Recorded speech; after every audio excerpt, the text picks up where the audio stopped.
It's not that there aren't some valid excuses for why the team is where they're at with Kevin Stefanski right now. I'm not doubting those things.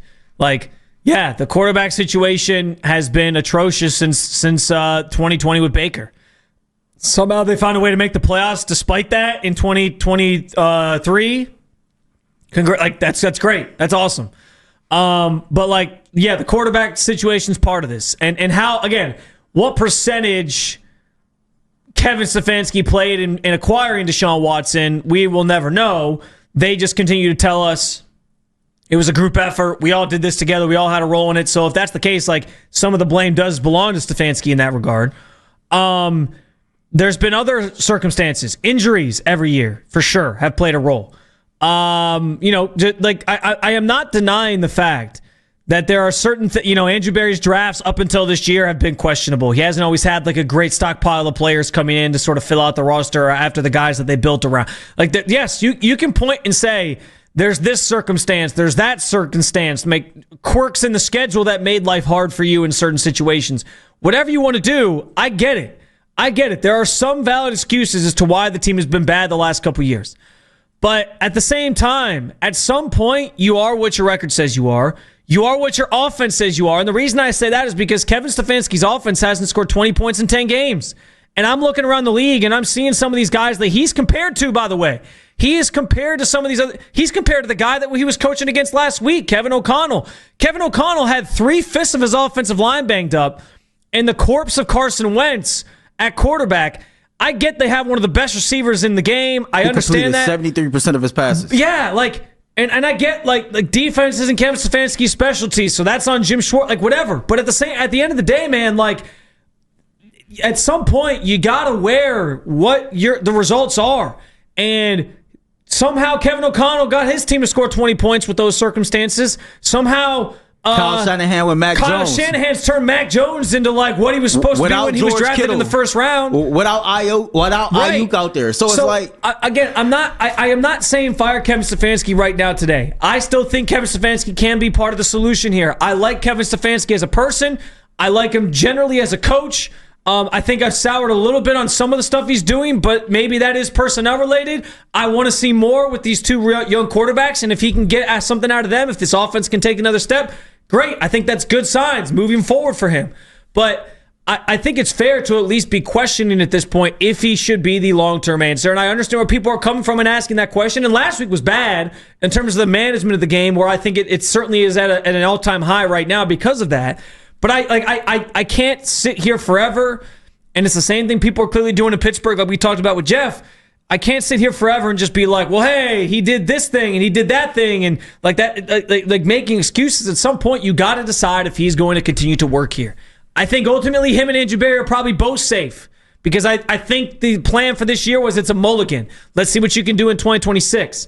But if I'm starting to have any doubts about one or the other, like it does kind of feel like Kevin Stefanski's seat is getting a little hotter, and he might have to answer for something at the end of the season if they're 3-14 again. I think that that's fair. Coaches should always have to answer for that if that's how what your record's going to be. Let me ask you a question. Yeah. In your opinion, you look at the New York Jets right now. First-year coach Aaron Glenn. When you look at what's going on in that situation, do you think he's safe in his job? Do you think he's safe in that situation, even in 1 year? I think he's safe for 1 year, because I think they realize like there's things they gotta fill. But once you get to like year 2, I think all bets are off. Like it's rare that you see a coach get fired after 1 year. Anyway, I know it's happened here in Cleveland, but it's rare that happens. Usually you want to give a guy at least like a couple years to kind of get himself right. So I think Aaron Glenn is probably safe for at least 1 year. But it's the NFL, man. Like, at the end of the day, I mean, last year we saw New England fire a coach after 1 year. I'm not buying it. I'm not buying it. I don't care what was said at the beginning of the season or what was said in the offseason or what we presume Jimmy Haslam's thought process to be. There's a certain degree of me that looks at this situation to where I believe that Jimmy can understand that this Cleveland Browns team might not be in an overall winning situation, but we see teams that are in that growth and development stage. They lose a lot of close games. They show points and throughout the game that they have a system or an offense that can put points on the board. And if it's a defensive situation, They show flashes throughout those games that, you know what, we got something here that we can build upon. The Browns are just bad across the board when it comes to how they look when they perform on Sundays.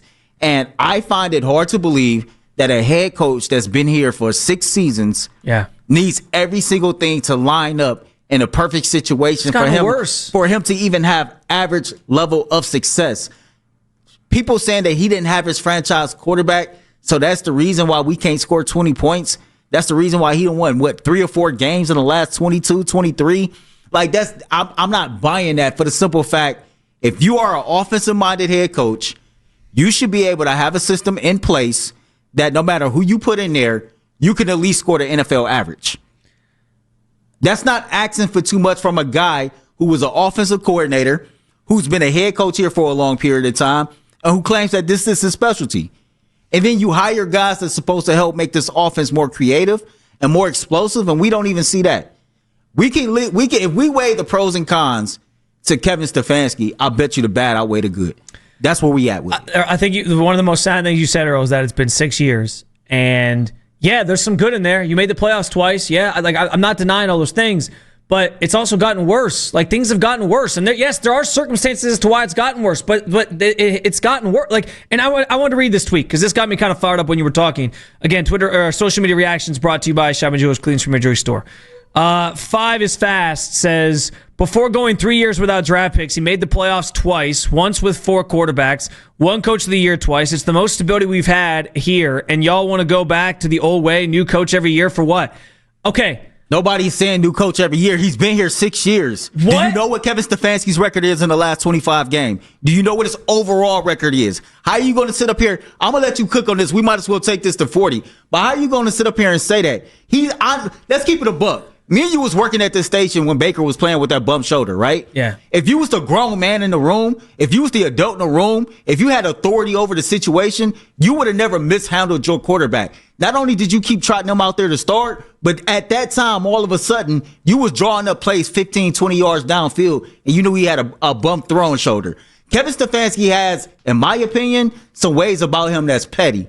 That when things don't go his way, he go kicking and screaming. If you didn't like what Baker was saying or how Baker was acting, then you should have did something to save your football team. You cut your nose to spite your face, and now here it is. That's a negative check against you. It is what it is. I just think, based off of this tweet, he asked the question, y'all want to go back to the old way, new coach every year for what? I want to know from 5 is Fast, what about the current situation the Browns are in? The current situation where they have 1 win through 5 weeks. They're coming off a 3-14 season, and we're sitting here talking about them playing for draft picks, and they're making trades that involve draft picks as they stockpile picks for next year. What about the way the Browns are set up right now isn't the old way already? Like, what do you see? Like, what right now is different from when they were? It's the same in terms of the results. The results are you're talking about the old way. The old way was losing. What is this team doing right now? They're losing consistently, week in and week out. There's penalties every single week that cost you. There's drop passes from players that are supposed to be relied upon that are costing you. There's miscues in certain key moments. There's bad clock management. There's all these things that are happening every single week that we're seeing. And you're trying to point to me and say, like, you want to go back to the old way. Aren't we living in the old way right now? Yes, That's what's happening? Yes, we are. If they're 3-14 last year and then they're 3-14 again this year, what's different from right now that's from the old way? Nothing. It's the exact same. And I'm not trying to hear this crap. It's the exact same where the coaches won 2 times Coach of the Year. And I am not trying to come off like I want Kevin Stefanski to get fired. I want this to work. I think he is the best coach they've had since the team returned in 99 without question. I'm not denying those things. I don't want to see him be fired and like it goes into mass chaos. I don't want all those things either.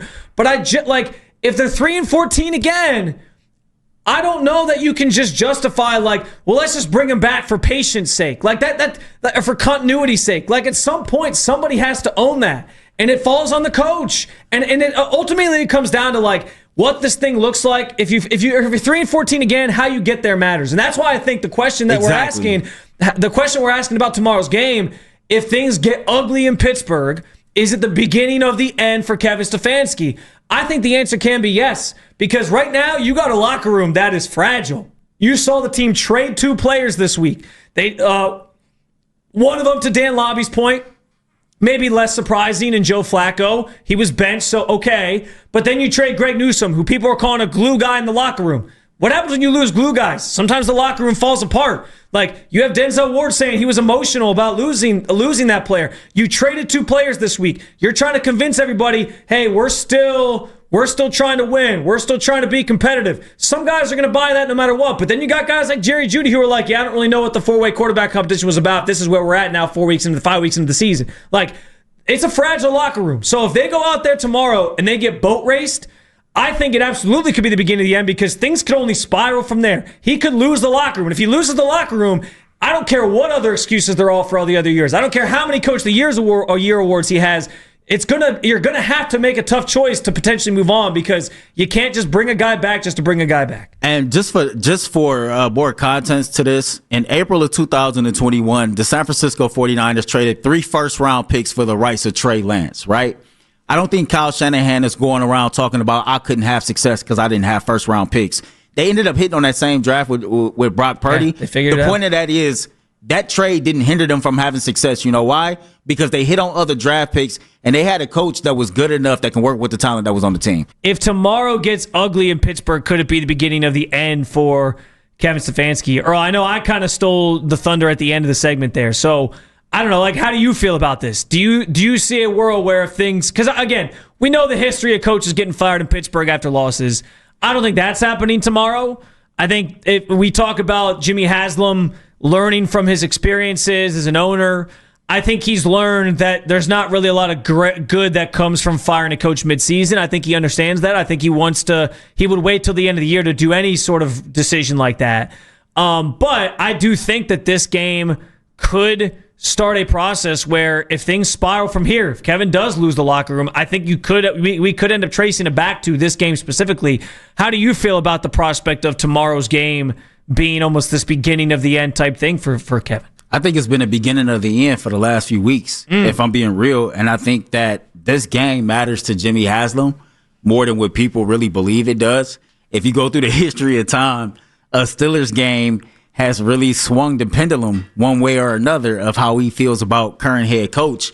But earlier I talked about the number 7, and I think that number, to me, is a bigger or deeper indication of why I feel like it's just time to move on outside of everything that we have spoken on throughout this entire show.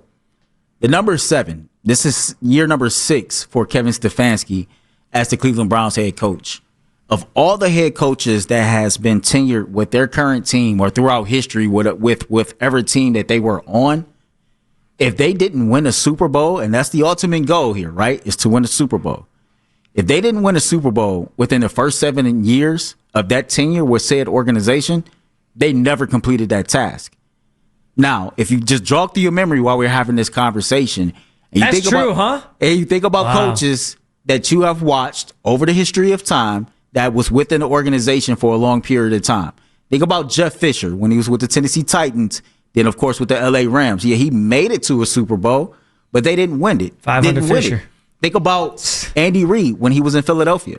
He was in Philadelphia for a long period of time. A lot of NFC championship, a Super Bowl appearance. But did they win it? No, they didn't. So think about the coaches. Matt LaFleur, for example, right in Green Bay. I think this is year 7 for Matt LaFleur. The Packers have been trending in the right direction, but he has yet to win the Super Bowl there.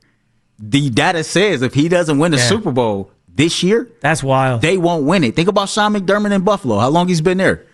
I was on the beat when he got hired, so that would have been 2017. So it's been about 7-8 years. Yeah. The data says that even though Buffalo has played in all these AFC championships, the chances of them actually winning a Super Bowl is least likely based on how long he's been there.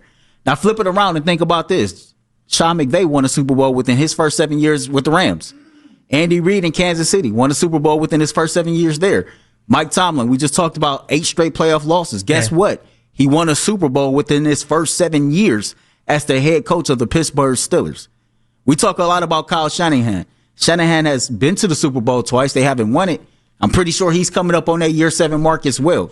So if you just look at the modern era of NFL football and you just go through all the head coaches that spent a tenure with said franchise of 7+ years, If they won a Super Bowl, they did it within the first 7 years.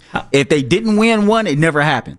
Kyle Shanahan, by the way, has been with the 49ers since 2017 as well. I didn't think it was back that far. Yeah. That's crazy. So I thought it was more like 2018. So to the point, and I've been working on this for about a week now, week just doing this research. So to that point, if you look at the Cleveland Browns right now, at year 6 in Kevin Stefanski's tenure, this team is not even in the Super Bowl window. So even keeping him around next year, there's nothing that tells me that based on what I've researched in the modern era of football, that we're going to accomplish the overall goal with Kevin Stefanski as our head coach. I just don't think it's going to happen, and I think it's time to move on. Yeah, listen, like I said, I'm willing to give him this season to see how things go and feel out like, listen, if the locker room rallies around him and they're able to stay competitive and they get to the end of the year, and so, listen, if they magically... We know this first 6 games was a gauntlet, right? So if they lose tomorrow, it's respectable, whatever, and then they come out and they beat Miami, who's in turmoil right now themselves. And then, I mean, New England's good. I don't know if they're going to beat New England, but like, let's say they beat New England, they go into the bye week, they're 3-5. Okay, like now we're talking about like a team that's kind of getting back in the mix. And then if they win a few more games, if they eclipse the Vegas win total that was set 5.5 at the beginning of the season, and they kind of rally from here, okay. I can wrap my head around. Let's do this again. Let's run this back. Let's see if Andrew Berry can have another really good draft class. That then we have future players that we can build around and all those different things. I can wrap my head around that. But if this is if this is the beginning of a slow march towards another 3-14 season or worse, like the fact that people have even written this off as like a question is wild to me. I'm not saying fire him right this second, but the fact that there's some people, even these people in my mentions right now on social media, who are jumping at me saying like, where were you when they were changing coaches every year? And like, when did that work? And how can you say that when this is the most stability we've ever had? Like, there's people that are so caught up in that they're like not seeing the forest for the trees here. Like, I can't believe that that people aren't even at least starting to wonder like, okay, should we be thinking about moving on from the head coach if this is another bad season? Because winning has been so few far in between. It's living in your fears, though. Winning has been so few far in between that people have accepted what we had, which has been mediocre or average, as the best as it's going to get, or because they have seen that. It's like, okay, well, I'm cool with this. And to me, it is living in your fears. To me, it's accepting less than what you deserve, to be totally honest with you. They're afraid of going back to what it was. But again, my question is like, how is this any different than what it was before, other than the fact that, the coach isn't changing every year? You're still winning. You won 3 games last year. We saw a lot of losing seasons here prior to Kevin Stefanski being here. You can get that from any coach. You can get 3 wins from any coach. Like, it's at least worth a shot if you don't think this is the right guy, or if you lose to the locker room, to try to bring somebody in that maybe can get you more than 3 wins and get this thing. Take what Kevin Stefanski's built and build upon it even further. Like, I agree with you. You can't live in your fears. You can't be afraid of the unknown. I get there's like is the grass green on the other side type thing here, but right now the grass isn't even green where you're living at. Like, I don't know what you mean. Like, it's not like the grass like kind of got refurbished here a little bit and it's looking better. Like, no, there's still a bunch of weeds in your yard. Like, what are we talking about?